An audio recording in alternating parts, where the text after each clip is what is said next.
George. Ovo je mama. A ovo je tata. Pepa.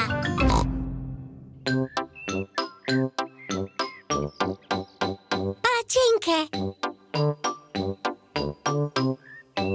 Vrijeme je popodnevnog čaja, a mama ima iznenađenje za sve. Danas je dan za palačinke. Palačinke, savršeno! Obožavam palačinke. Svi vole palačinke.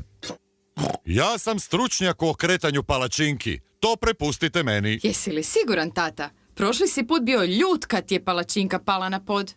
Ne, nisam bio ljut. Problem je bio u tavici za pečenje.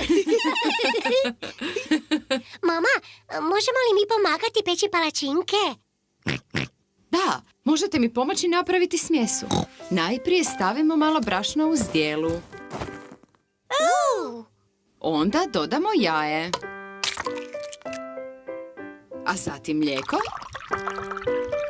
A onda sve zajedno izmiješamo. Mama, mogu li ja miješati? Naravno da možeš, Pepa. Pepa voli miješati. George također želi miješati. Ne, George, ovako.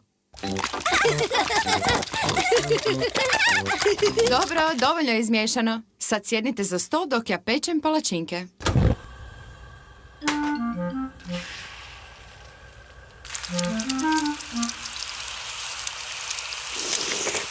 Mama je preokrenula palačinku. Hurra! Sigurno možeš baciti i više u zrak. Ti nam, tatice, možeš pokazati kad ćeš sam okretati palačinke. Ta je prva palačinka za Georgea. Mama je stavila malo sirupa na njegovu palačinku. Ukusno. Ovo je palačinka za Pepu.